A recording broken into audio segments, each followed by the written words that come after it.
আসসালামু আলাইকুম প্রিয় বন্ধুরা, হাতের লেখা চ্যানেলে আপনাদের স্বাগতম। আজকের ভিডিওর বিষয় বাংলা হাতের লেখা সুন্দর করা।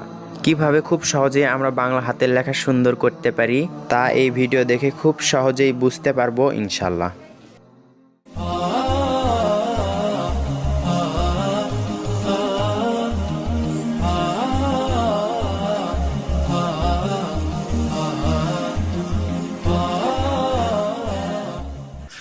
বন্ধুরা, আমরা এখানে দেখতে পাচ্ছি একটি সুন্দর হাতের লেখা। অনেকের কাছে এটি সুন্দর নাও লাগতে পারে, কারণ এর থেকে আরো অনেক সুন্দর লেখা অনেকের হয়ে থাকে। যাই হোক, সুন্দর হাতের লেখা সবারই প্রিয়, তাই আমরা সবাই হাতের লেখা সুন্দর করতে চাই। আগের এক ভিডিওতে আমরা দেখেছি ইংরেজি হাতের লেখা সুন্দর করার উপায়। আজকের এই ভিডিওতে আমরা দেখব বাংলা হাতের লেখা সুন্দর করার উপায়। বাংলা হাতের লেখা সুন্দর করতে চাইলে অবশ্যই প্রথমে স্বরবর্ণ এবং ব্যঞ্জন বর্ণ সুন্দর করে শিখে নিতে হবে। এরপর শিখতে হবে কার বা ফলা চিহ্ন, আকার, একার, ঋষিকার, এগুলো চিহ্ন শিখতে হবে। ব্যঞ্জন বর্ণ এবং স্বরবর্ণ এগুলো ভেঙ্গে ভেঙ্গে লেখার ভিডিও আমার চ্যানেলে দেওয়া আছে। কার বা ফলা চিহ্ন নিয়েও সুন্দরভাবে সহজ কৌশলে ভেঙ্গে লেখার সহজ পদ্ধতি দেওয়া আছে। তারপরও আপনার হাতে সময় খুব কম, তো কিভাবে লেখা সুন্দর করবেন? আপনার হয়তো স্বরবর্ণ এবং ব্যঞ্জন বর্ণ সুন্দর করে লেখাগুলো শেখা নাও থাকতে পারে। তাহলে উপায় কি? উপায় একটা আছে, সেটা হচ্ছে যে আমরা যখন শব্দগুলো লিখব তখন লেখার সময় খেয়াল রাখতে হবে যে এগুলো যেন সমান হয়, সবটাই যেন অক্ষরগুলো সমান হয়। দেখুন, এগুলো লেখা হচ্ছে সমান। আর আমি এখানে ঋষিকার, এগুলো হচ্ছে একার, আকার বড় দিইনি। শব্দ লেখার পর নির্দিষ্ট পরিমাণ একটা ফাঁকা দিবেন। এই তো, শব্দ লেখার পর নির্দিষ্ট একটা ফাঁকা দিবেন। এখানে আমরা একটা ফাঁকা দেখতে পাচ্ছি, সেটা হচ্ছে একটা ক অক্ষর পরিমাণ। যেমন আরেকটা লিখে দেখাই আরেকবার। সুন্দর, এখানে যে আমি সুন্দর লিখলাম তারপর কতখানি ফাঁকা দিব?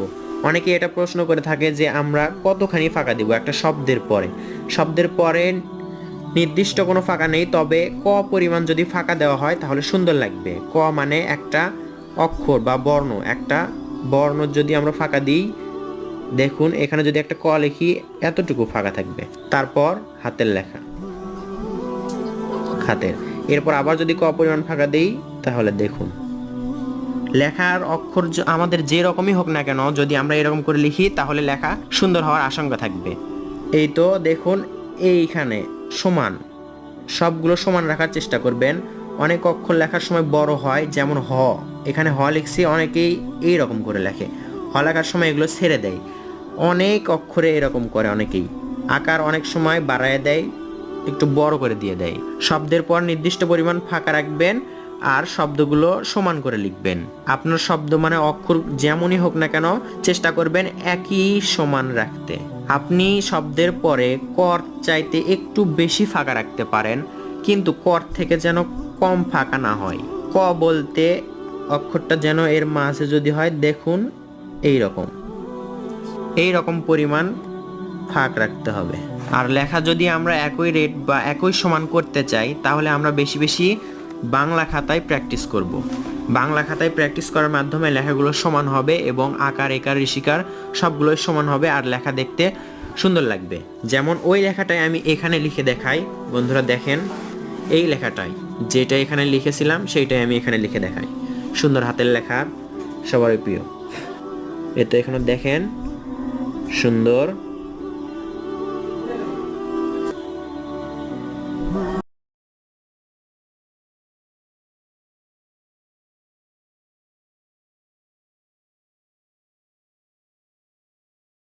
প্রিয়, এখানে দেখতে পাচ্ছি আমরা, দেখুন এখানে যখন আমরা লিখছি তখন সবটা অক্ষর এই নিচের দাগের সাথে লাগানো। দেখুন এটা লাগানো, এটা লাগানো, এটা লাগানো, সবটাই। আর এরকম করে যদি প্র্যাকটিস করতে থাকেন তাহলে লেখাগুলো সমান হবে, সব অক্ষরই একই রেটে হবে। আর নির্দিষ্ট পরিমাণ ফাঁকা রাখবেন, শব্দের পর নির্দিষ্ট পরিমাণ ফাঁকা রাখবেন। তাই লেখা সুন্দর করতে চাইলে অবশ্যই বেশি বেশি আমাদের লিখতে হবে। অনেকেই বলে বাংলা খাতায় এরকম বেশি বেশি প্র্যাকটিস করলে লেখা নাকি বড় হয়ে যায়। তো আমি তাদের উদ্দেশ্যে একটা কথা বলতে চাই যে দেখুন এখানে একটা দাগ, এটার থেকে বড় দাগ। আমাকে যদি বলা হয় এর মধ্যে এরকম করে পুরোটা অক্ষর পুরোপুরি লেখো, এটা দেখুন হাতের লেখা আমি এখানে লিখব।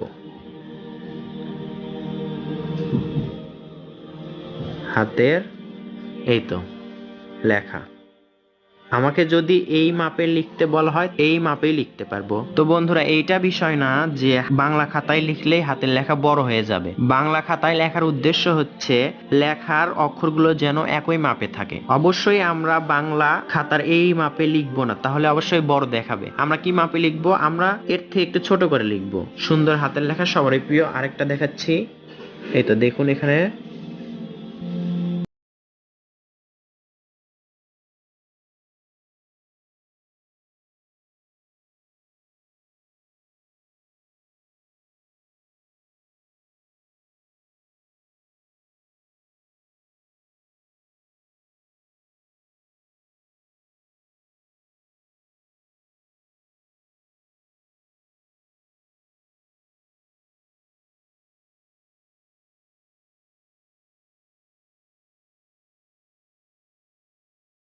বর্ণমালা শিখতে হবে, সুন্দর করার চেষ্টা করতে হবে, তাহলে হাতের লেখা ইনশাল্লাহ খুব তাড়াতাড়ি সুন্দর হবে। তারপরেও বলি, যাদের হাতের লেখা সুন্দর না, অর্থাৎ বর্ণমালাগুলোও সুন্দর করে লিখতে পারেন না, কিন্তু সুন্দর করে লেখা আপনার জরুরি, আপনার সুন্দর লিখতে হবে, এমতো অবস্থায় খুব অল্প সময়ে আপনি কেমন করে সুন্দর করে লিখতে পারেন তার উপায় একটাই উপায় হচ্ছে, লেখার সময় অবশ্যই, আরেকবার বলি, লেখার সময় অবশ্যই শব্দ লেখার পর নির্দিষ্ট পরিমাণ ফাঁকা রাখবেন।